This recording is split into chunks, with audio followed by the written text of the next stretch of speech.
each type and each spectrum, we have a high vibe, a low vibe, and an attitude needed for transcendence to move from that low vibe to that high vibe. So for you, your high vibe is you are empowering other people. Your presence and your words and your language and your aura in and of itself makes a direct impact on others, and you have the ability to, when you recognize other people, that you can empower them just by initiating them into their highest potential. And that would be your highest state. And that would probably generate the most peace and contentedness with inside of your heart and in your soul and in your general well-being. The low state of you is that you're provoking. So that if you're feeling out of alignment and you're angry, all it takes is just some self-awareness of being aware of your own inflated ego. Now, we all have the ability as a human being to inflate our egos and put a sense of self-importance and that we're better than anybody else. And just that can be a little bit provoking. And if you think that your way is the only way and that other people aren't doing things the way that you think that you should because you feel like that's where your dictator self could maybe come out into play. So then that can lead to anger because people are resisting you and, not feeling like you might find yourself that if you have this energy of, if you start meeting high amounts of resistance, that's just an area and awareness for you to check in with yourself, come back to your center and recognizing that I am a piece of the puzzle, and using the attitude of transcendence that you need is courtesy and being aware that other people are equally as important and equally as valuable as you, and your energy makes an impact on others. In and of itself, your energy is very regal. It's very elegant and has this aura and this presence about it. And when other people, the minute that you're able to recognize other people with courtesy and that you recognize them, then they want you to be their leader, which then they see you as an empowering because you're empowering them. It's as the king or the queen of your sphere and your realm, then the minute that you can empower instead of provoke them, they recognize you and then they give you the opportunity to lead, and you don't experience the resistance from your people or in your community or in your tribe. And on the other side of that coin is a total avoidance of communicating and informing because of a fear of provoking people. So, and this is really, really common, especially in manifestor women, because of the society that we live in. Like, initiating and manifesting can really seem like a masculine energy. So just understanding that, especially if you're a woman, it's really, really important for you to communicate your needs and your urges. And you don't even necessarily need to be a leader or a boss in the traditional sense to use your manifesting power. You just by kind of responding to your creative urges, you will naturally inspire people to act upon those. So like, for example, J.K. Rowling, she's a manifestor. And just think like she had the inspiration to write the whole Harry Potter series and like literally create a world within a world. So it's not that she necessarily is like leading a big group of people, but she started a whole movement, and then from that they built a whole Harry Potter world within Universal Studios. People made movies. So, just kind of playing with it, and obviously this is an open invitation for you to play around with what does initiating look like for you, what does urges look like for you. But the most important thing above all is just to own what your specific brand of creativity and urges looks like, so that the rest, and inform that for the rest of us, so that we can all move forward as a collective. Yeah. Communication, playing with that and seeing how life unfolds for you. We look forward to hearing all about it.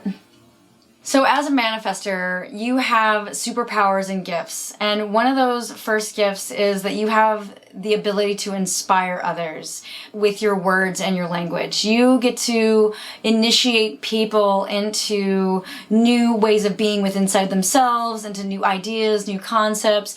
You literally are the spark of divine inspiration that with your language and your communication, you can make things happen and people will be impacted.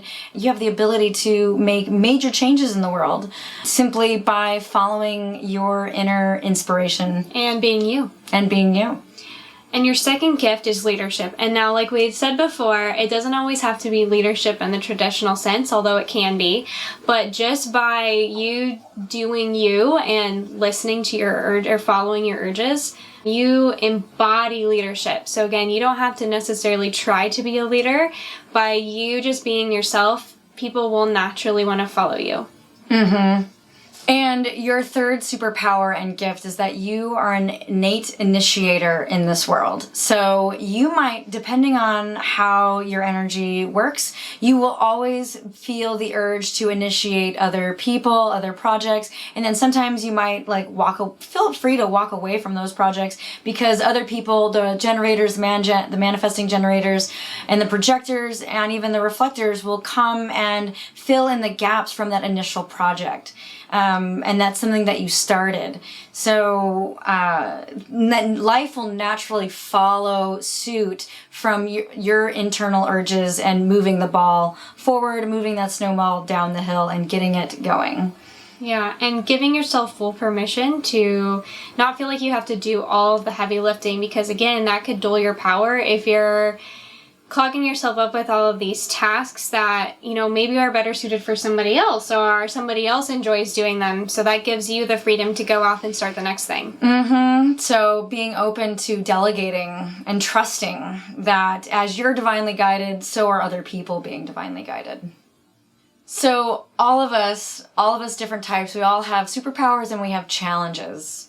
So the challenges that are for you is that your initial urges, you might be ahead of your time. And the thing for you, it's that instant gratification. Oh, I have this urge. I want this right now. I want this to happen immediately. And the thing that you have to remember is that there is divine timing and you two are subject to the right time and the place for the universe to unfold and manifest so it becomes easy and effortless. Otherwise, you get stuck in ego manifesting. For example, if you find yourself and you want to make this happen and you rush into it and no, I have the willpower, I can do this, I can make this happen, and then you do it and you do make it happen, there might be in the future down the road, then you might have to unravel it because it wasn't the right fit or life changed and it wasn't in divine alignment, and then the divine source will then reconfigure your life for you. And sometimes it's not always pleasant. But even if it isn't pleasant, everything is always working out in your benefit. And we all have to go through that. Mm-hmm. Yeah, every single one of us. Another challenge for you is feeling like you have to do it all on your own. And you are just here to collaborate and to help us. You are an equal part of the puzzle. We couldn't do this without you. So remember that you have other people that you can rely on. There are people out there that are designed into being attracted to you and drawn to you to help manifest your dreams and urges into reality. And if you don't have you don't have the sacral energy to keep the energy movement with a strong sense of endurance, but that is why you have manifesting generators and generators to help co-create that energy and get your projects into reality and manifest it into the physical form with the endurance to keep that energy going for you. So your dreams will manifest. It's being open to seeing that other people are showing up for you. They want to help you, and that's where you have to at the same time be open to receiving help from others too. And you have to acknowledge that there are people around you who want to ride that adventure with you. Mm-hmm. And recognizing that everybody feels inner fulfillment when they are being able to live their life purpose and their soul purpose, and that their inner urges, their own inner sense of whatever their soul is being guided, or what lights them up in their passion. So you have your inner urges that are divinely inspired from within your body, and other people too feel different feelings of their own sense of purpose, and recognizing that everyone's here to help each other, and people see you, you're like the sunshine, and everyone's drawn to you, and we want to help you when co-create. you're in alignment. Oh yeah. People, oh alignment. yes. When you are in alignment, people are drawn to you, and we want to help you manifest your dreams into reality. And the third and final, and probably the biggest challenge for you, is the manifestor shadow. And when I say shadow, I'm referring to that darker aspect of that repelling, potential asshole-like behavior that you might feel that you can portray, like that cold, calculated, uncaring, just you have your wall around you. Shutting people out. Yeah, and this doesn't always manifest itself as being blatantly mean or blatantly provoking for people. It can be on the other side of the coin. You shut yourself off from the world, or you don't want to communicate your feelings, or you don't want to communicate your needs. So it works both ways. Understanding that when you get in touch with yourself and aware and being self-aware that you have put up the walls of your own castle, and that you are shutting people out, recognizing, okay, how can I move into a state of peace? What do I need to do to take care of myself? And maybe in the event that, the people that you're impacting aren't your right people, and that's okay too. Notice just being really honest with yourself and recognizing, is this really how I want to be? Is this serving me? Is this serving where I want to go? Maybe being cold and calculated is helpful so you don't make the wrong decisions or get into a project with someone that you don't want to be, or like that you don't want to collaborate with, but also recognizing that they do need to be informed, so that just having courtesy and awareness that they're not being offended by you. I mean, it's okay. It's, we all do what we're going to do.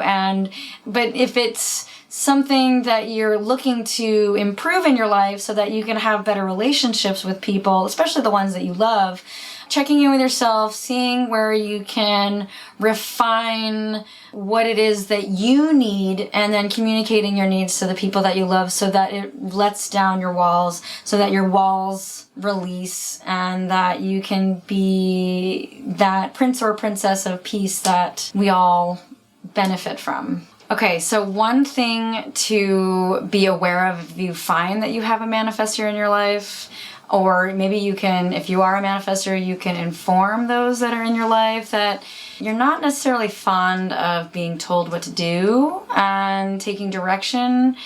Yeah, nobody that I know is super hugely a fan of being told what to do, but especially if you're a manifestor. Yeah.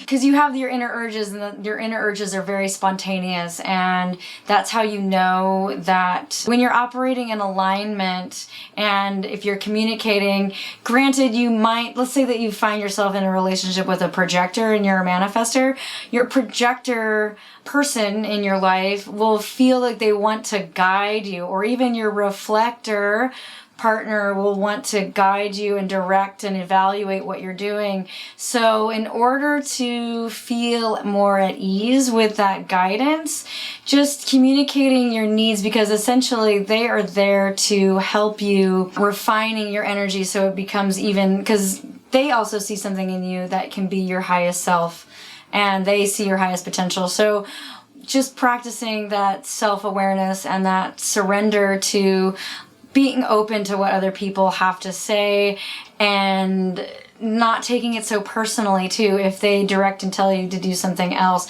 I also am speaking from experience that I know a couple of projector manifestor partners and manifestor reflector partners, and the manifestor is always getting feedback from his reflector partner, and he's just learned to accept the fact that she's living in her design by reflecting back that energy, and so taking direction and being almost told what to do or redoing it it. He's just learned to accept it and knowing that it is for the greater good of himself, and he's trusting in that partner, and even though he has these urges, that he is taking that guidance and it's not so personal. Yeah, and it doesn't necessarily mean that you always dominate the activities or that you always get your way necessarily, but understanding that there's a natural give and take in relationship, and it's especially important if you have a manifestor relationship that you have a communication back and forth between what your needs are so you can come to a mutual understanding and a compromise and an agreement, rather than saying,